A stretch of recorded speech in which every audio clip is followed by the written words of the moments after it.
लाग गई राम रचना।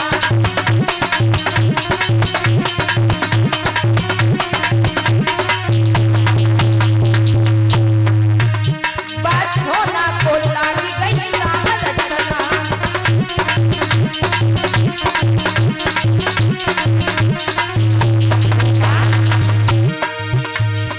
राम रचना घनश्याम रचना।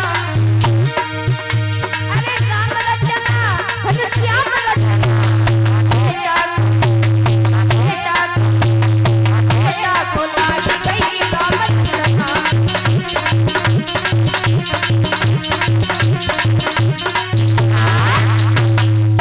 बेटा को राम नाम की रटन लग गई। हिरण्यकश्यप समझा रहे हैं, बेटा तुम जिसका नाम ले रहे हो वो तुम्हारे चाचा का बैरी है। मगर बेटा प्रहलाद के कुछ समझ में नहीं आ रहा है। हिरण्यकश्यप ने मंत्री को आदेश दिया है, मंत्री कहिए महाराज। ऐसा करो, बोलो। एक कुआं को खुदवाया जाए। काय के लिए पानी पीनो है का? पानी नहीं पीना है। हाँ। ये मेरा बेटा प्रहलाद है, आओ। ये मेरे बैरी का नाम ले रहा है। अच्छा इसे कुआं में डलवाया जाए। अच्छा महाराज। हाँ और कहूँ बाकी पेड़ के नीचे ऊपर लगा देता हूँ। नहीं, आओ। इसे मेरी आज्ञा का पालन पहले करो, जो हम कहा करें वो। महाराज भाई होगा तो बोलो सही पहले। एक कुआं को खुदवाओ, ठीक। उसमें मेरे बेटा को डलवा दिया नहीं जाए। कोई दिक्कत है, डरवाए दिए। एक कुआं को खुदवाया है, बेटा प्रहलाद को उसमें डलवाया है। मगर कभी कहता भी नहीं है जाको राखे साइया मार सके ना कोई। जिसका परम पिता रखवाला है उसका आज तक किसी ने कुछ बिगाड़ नहीं पाया है। बेटा प्रहलाद पिता की कचहरी में पहुंचा, कहने लगे पिताजी राम राम हो। अब जिंदा ही हो और का मर गए। अरे मंत्री को आदेश दिया, बेटा कहो। कैसे तुमने मेरे बेटा को कुएं में डलवाया, ये तो जीवित आ गया। महाराज बहुत ऊंचे ऊंचे डरायो।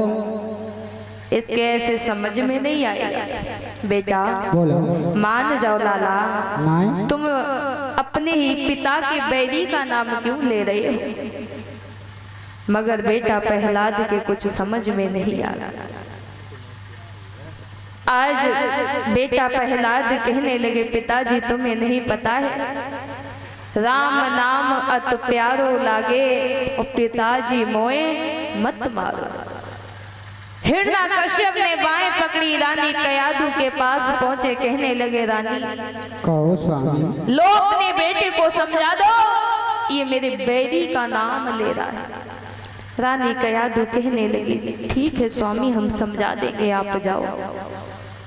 हिरण्यकश्यप तो वहां से चले जाते हैं। रानी कयादू अपने बेटा को समझा रही, लाला मान जाओ बेटा, अगर नहीं माने तो तुम्हारे पिता की आज्ञा का हमें पालन करना पड़ेगा। ये जहर का प्याला देख रहे हो, इसको पीना पड़ेगा। बेटा प्रहलाद कहने लगे मैया अगर मेरे पिता में शक्ति होगी तो ये जहर का प्याला भी मेरे लिए अमृत बन जाएगा। बेटा प्रहलाद ने देर नहीं की, राम नाम का नाम लेते वो जहर का प्याला पी लिया। मगर बेटा प्रहलाद के कुछ नहीं हुआ, जहर का प्याला उसके लिए अमृत बन गया। आज हिरण्यकश्यप उधर से आए, रानी कयादू तुमने बेटा को जहर का प्याला पिला दिया। स्वामी हमने आपकी आज्ञा का पालन कर दिया मगर इसके कुछ नहीं हुआ। आज हिरण्यकश्यप ने बेटा प्रहलाद की बाहें को पकड़ा है, मंत्री को आदेश दिया बेटा एक खम्भ को गर्म करवाया जाए। अच्छा भाई। हाँ ठीक। तब तक एक उपाय और है, कौन से? मेरी बहन होलिका को बुलवाया जाए। जाओ बात सही की बुलाए लो। हाँ हिरण्यकश्यप की बहन थी होलिका जिसका नाम था, होलिका को बुलवाया है। कहा है बहन, तुम्हारा भतीजा तुम्हारे ही भैया के बैरी का नाम ले रहा है और कुछ किया जाए। होलिका ने आज लकड़ियों को इकट्ठा करवाया है। बताया गया है होलिका ने भगवान विष्णु की तपस्या की थी, तो भगवान विष्णु ने होलिका को एक शीतला नाम का चीर दिया था और कहा था होलिका जब इस चीर को ओढ़ करके तुम बैठोगी तो अग्नि तुम्हारा कुछ नहीं बिगाड़ सकती। मगर एक बात हमेशा याद रखना होलिका, अगर तुमने ये इस चीर का प्रयोग मेरे भक्त के ऊपर किया तो इसका उल्टा भी हो सकता है। मगर होलिका वो बात भूल गई, उस चीर को ओढ़ करके बैठी और बेटा प्रहलाद को गोद में लिया और कहने लगे बेटा अब तू बैरी का नाम छोड़ दे। जब ये बात कही है तो बेटा प्रहलाद कहने लगे बुआ कौन बैरी, सुनो।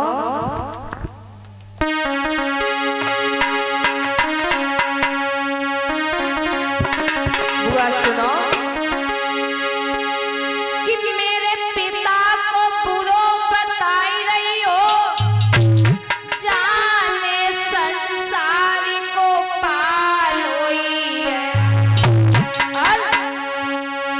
उन भैया न भलो बताई रही। बुआ सुनो, उन भैया न भलो बताई रही हो, जाने भूपा मेरो मारो है, उन भैया न भलो बताई रही हो।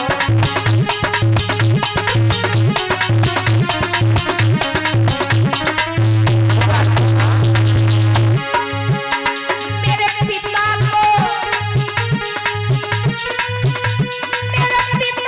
बुरा बताई रही हो,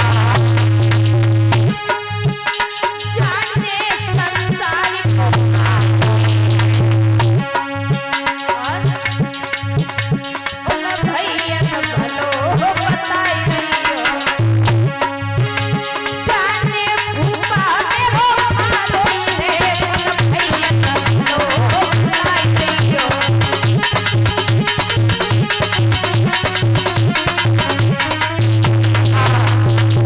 बुआ मेरे पिता को बुरो भलो कह रही हो, जाने तो पूरे संसार को रच दिया है और जिन भैयन को भलो बताए रही उन्हीं ने तो मेरे फूफा को मारा है। होलिका को ये बात बहुत बुरी लगी। होलिका कहने लगी है बेटा अब तू मेरे हाथों से जिंदा नहीं बचेगा। प्रहलाद कहने लगे अभी क्या हुआ बुआ और सुनो।